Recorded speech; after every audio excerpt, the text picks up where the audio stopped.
صراط الذین انعمت علیہم.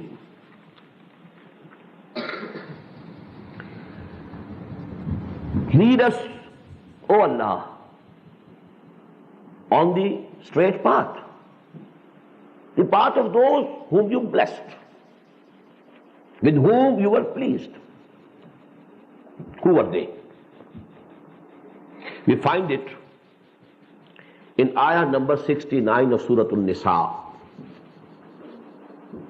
وَمَنْ يُطِعِ اللَّهَ وَالرَّسُولَ فَأُولَٰئِكَ مَعَ الَّذِينَ أَنْعَمَ اللَّهُ عَلَيْهِمْ مِنَ النَّبِيِّينَ وَالصِّدِّيقِينَ وَالشُّهَدَاءِ وَالصَّالِحِينَ وَحَسُنَ أُولَٰئِكَ رَفِيقًا. Those who obey Allah, keep on obeying Allah and His Messenger, they will get the company of whom? Company of those whom Allah subhanahu wa ta'ala, on whom Allah subhanahu wa ta'ala bestowed His grace. And there are four groups. To start from above, the Anbiya, Nabiyyin, Minan Nabiyyin, the prophets. Next to prophets, Siddiqeen. Next to the Siddiqeen, the Shuhada. And next to them, and that's the baseline, was-Salihin. وَحَسُنَ أُولَٰئِكَ رَفِيقًا. These are the four cadres of Mun'am alayhim, people on whom Allah subhanahu wa ta'ala bestowed His grace. Definitely, it's very easy to understand, on the top must be the Anbiya, highest people, whom Wahi came, whom Allah chose for Wahi, with whom some of them Allah directly had a dialogue. كَلَّمَ اللَّهُ مُوسَى تَكْلِيمًا. They are at the top. Siddiqeen. And here let me use the word again, the Luqmans. People with the pure nature and straight intellect, who had reached that level of consciousness. And these people, whenever the call of a Nabi came to their ears, they responded instantaneously. They accepted without any hesitation. These are Siddiqeen, the good-natured people, whose nature was Salim, Fitrat-e Salima, Aql-e Salim. There is the third category. I described them. There are certain people who have some rust on their hearts, but it's not very deep. And there are some people who are not philosophical minded, who are active, running about, going here and there, talkative. They like to be in company of the people.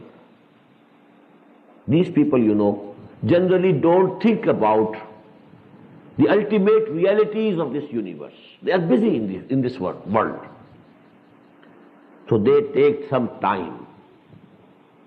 They don't pay any heed to the call of the Anbiya for quite a long period. I gave you the example of Hazrat Hamza. What happened to him? He took 6 years to embrace Islam and to say the Kalma Shahada. 6 years. Although he loved Muhammad like anything, sallallahu alayhi wa sallam. He had so many relations. Uncle and nephew, number one. Then they were cousins also. Then they had been suckled by the same, slave girl. So they were brothers. In Arab, if you are brother if you have taken the milk of some woman, now you become a brother with her own sons or daughters. Then they were, just of the same age. Playmates from the very beginning, from the childhood. 4 relations between Hamza and Muhammad sallallahu alaihi wasallam. Still he took 6 years. How? Why? A hunter going away into the desert for days and days, maybe weeks. Again when he comes, then again sets on journey. So he was not thinking about what Muhammad is saying. Suddenly it dawned upon him. One day, Abu Jahl insulted Muhammad sallallahu alaihi wasallam badly. And when Hamza was returning from his hunting, he had not entered his house. The maid servant, she told him that today Abu Jahl has insulted your nephew. Has he done it? Oh yes. Went straight to Abu Jahl. He was sitting with his, with his colleagues and in the society. Have you said so? Have you done so? And he struck his head with his bow. Okay, I am a Muslim today. Come. I accept his message. Come and confront me if you can. That's the way he brought Islam. He accepted Islam. So these are shuhada. These are, in the terminology of modern psychology, extroverts. There are people who are introverts, thoughtful, thinking, peeping within their own hearts. They like to be alone somewhere, brooding. And on the other hand, there are people who are extroverts. They like company of people. They are active. They run about. They want to work. So these two types of persons Allah subhanahu wa ta'ala has created. Those people who are thoughtful, they become siddiqeen.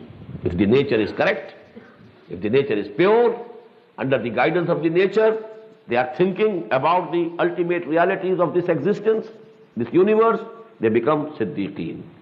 But those who don't think, who are busy in running about, wrestling for example, Hazrat Umar was a wrestler, quarreling with him and now with him, a wrestler. He never thought about what Muhammad is saying. Well, he has left the deen of our parents. Well, I'll fight him. And one day he decided to kill Muhammad sallallahu alaihi wasallam, murder him. With a drawn sword he was going to kill him. But emotionally, somebody told him, your own sister has become a Muslim. Your brother-in-law has become a Muslim. You are going to kill Muhammad. First go and ask them. He turned there, went to Fatima bint Khattab, his own sister, and the husband, Sa'id ibn Zayd, son of that Zayd, the Luqman of Makkah, as I told you. And when he went there, a young disciple of the Prophet was there in the house, teaching them Surah Taha. To Taha, it was, revealed just at that time. Hazrat Khabbab bin al-Arf perhaps, he was there in the house teaching him. When they thought and they learned that Umar has come, they hid him. He will kill him. But then he bet his brother-in-law, bet his sister. She was bleeding, but she said one sentence, "Oh Umar, even if you kill us, we are not going to leave this deen." And he was taken aback. What is it? What has changed her to this extent? She is ready to die. The steel in him melted. Now he said, okay, what were you reading? Tell me. No, you are impure. You are mushrik. You can't touch the leaves. This is the sacred book of Allah. Then he took a bath. Then he read Surah Taha. Then he became Muslim. But it took 6 years. But these extrovert type of people, they are more active. That is why when Umar and Hamza, when they embraced Islam, now they declared in Makkah, well, we shall worship Allah. And we shall worship Him in the very haram, in the courtyard. Nobody can stop us. Before this, the Muslims, they used to pray secretly, not openly. This is the difference. Shuhada, they are more active, forceful. Then comes the third, Salihin. So these are the four categories of mun'am alayhim. May Allah subhanahu wa ta'ala give us the courage to become either from among the Siddiqeen or from Shuhada. Ameen Ya Rabbal Alameen.